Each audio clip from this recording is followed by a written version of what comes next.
Donald Trump के सदर मुंतखब होने के बाद से पाकिस्तान में जहां ये बहस जारी थी कि नई ट्रंप इंतजामिया का पाकिस्तान के साथ क्या रवैया होगा, क्या पॉलिसीज होंगी, वहीं बाइडेन इंतजामिया के जाते जाते पाकिस्तान के खिलाफ ऐसे बयानात और फैसले सामने आए हैं जिस पर पाकिस्तान की जानिब से शदीद एहतजाज किया जा रहा है। क्योंकि 2 रोज पहले अमेरिका का मुबैना तौर पर पाकिस्तान मिसाइल प्रोग्राम से मुंसलिक पाकिस्तान के सरकारी इदारे समेत 4 इदारों पर पाबंदी आयद करने का फैसला सामने आया था, जिसके बाद अमेरिका के नायब मुशीर बराए कौमी सलामती जॉन फाइनर का हैरानकुन बयान सामने आया है, जिन्होंने कल एक खिताब में यह दावा किया है कि पाकिस्तान जौहरी हथियारों से लैस ऐसे मिसाइल बना रहा है जो जनूबी एशिया से कहीं दूर अमेरिका तक अहदाफ को भी निशाना बना सकते हैं।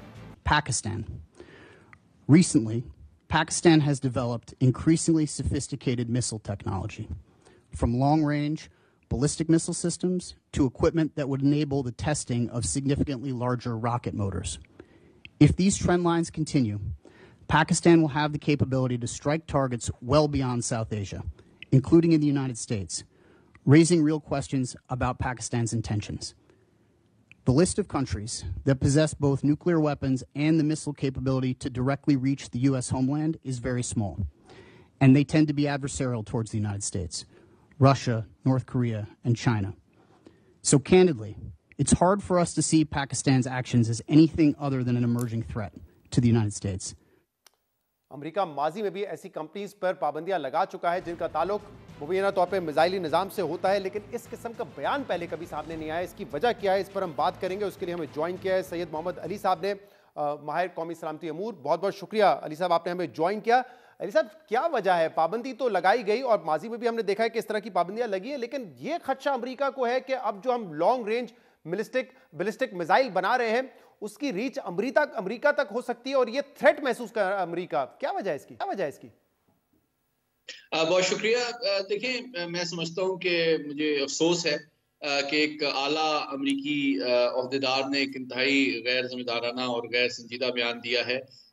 यूं लगता है कि इसका जो मकसद है वो पाकिस्तान के हवाले से कोई या इस खित्ते के हवाले से अमरीकी कौमी सलामती की तर्जुमानी नहीं, बल्कि 1 महीने के बाद आपको पता है कि ये जब हुकूमत में नहीं रहेंगे तो he is looking for a job in an American think tank, जहाँ पे शायद वो लगता ही है कि इंडिया की फंडिंग चाह रहे हैं ताकि वो जिस तरह अभी ज़ल्मे खलीलज़ाद साहब वहाँ पे कोशिश कर रहे हैं कि पाकिस्तान पे दबाव डालने के लिए अपनी सर्विसेज प्रोवाइड करें, तो ये चूंकि लोअर रैंकिंग अफसर है और ये चाह रहे हैं कि भारत को मुतासिर करें अपने पाकिस्तान मुखालिफाना बयानात से। पहली बात तो ये है। और एक यूं लगता है कि अपने आखिरी दिनों में बाइडेन एडमिनिस्ट्रेशन एक माइन फील्ड ले कर रही है ट्रंप एडमिनिस्ट्रेशन के लिए मुश्किलात पैदा करने के लिए बहुत से शोबों में, जिनमें से एक ये भी है। दूसरी बात जो सबसे इंपॉर्टेंट मैं ये कहना चाहता हूँ कि पाकिस्तान की जो तस्वीराती सलाहियत है, एटमी प्रोग्राम है, मिसाइल प्रोग्राम है, उस पे इस किस्म की पाबंदियों का कोई असर इसलिए नहीं पड़ेगा क्योंकि वो तमाम तर दाखिली वसाइल से बनाया गया है और हमारे साइंसदानों और इंजीनियर्स ने बनाया है। तीसरी बात ये है कि आप जानते हैं कि पाकिस्तान अमेरिका को एक हमें एजाज हासिल है कि हम मोस्ट सैंक्शन यूएस एलाई रहे हैं और हमारे लिए इस तरह की सैंक्शंस कोई नई बात नहीं है, तो हम बहुत परेशान और प्रोवोक भी नहीं होते।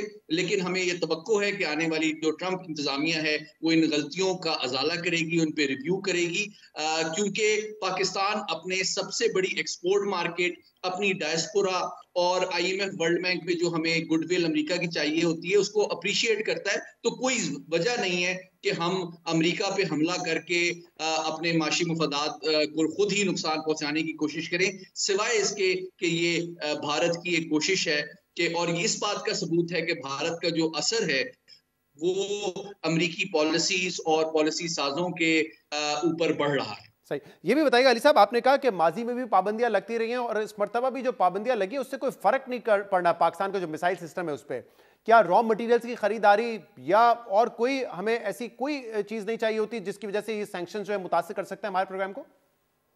देखिए, क्योंकि ये अमेरिका स्पेसिफिक सैंक्शंस हैं तो हम अमेरिका से ऐसी कोई चीज नहीं लेते जो कि हमारे मिसाइल प्रोग्राम में इस्तेमाल हो, इसलिए इस पे कोई असर नहीं पड़ता। दूसरी बात कि तमाम तर वसाइल और कैपेबिलिटी जो है वो पाकिस्तान की दाखिली है, इसलिए उस पर कोई ना असर पहले पड़ा है ना पड़ेगा। दूसरी बात कि पाकिस्तान अपनी कौमी सलामती के ऊपर कोई समझौता वैसे भी नहीं करेगा और ना कर सकता है, पाकिस्तान की कोई हुकूमत इसका तसव्वुर भी नहीं कर सकती। तीसरी बात जो सबसे इंपॉर्टेंट है वो ये है कि ये अफसोसनाक बात है कि भारत के पास इस वक्त भी ऐसे इंटरकॉन्टिनेंटल बैलिस्टिक मिसाइल्स वो डेवलप भी कर रहा है, और साथ ही साथ उसके पास बैलिस्टिक मिसाइल न्यूक्लियर सबमरीन्स भी है, जिनको वो चंद दिनों के अंदर अमेरिकी बंदरगाहों के सामने खड़ा करके अमेरिका के ऊपर एटमी हमला करने की सलाहियत रखता है, जिसका एतराफ इनको करना चाहिए था, क्योंकि ये एक टेक्निकल हकीकत है। उसके बजाय पाकिस्तान के हवाले से खामखा एक इश्ताल अंगेज बयान देना, इसका सिर्फ ये मकसद है कि भारत को खुश किया जाए और अपनी रिटायरमेंट जो कि चंद हफ्ते रह गए हैं उसके बाद अपनी मुलाजमत का इंतजाम। ये आप अहम पहलू उठा रहे हैं। आप कह रहे हैं कि भारत के पास भी इस तरह के लॉन्ग रेंज मिसाइल्स मौजूद हैं और वहां पर कभी कोई पाबंदी के हवाले से, सैंक्शंस के हवाले से बात नहीं की है, लेकिन ये सिर्फ पाकिस्तान के हवाले से की गई है।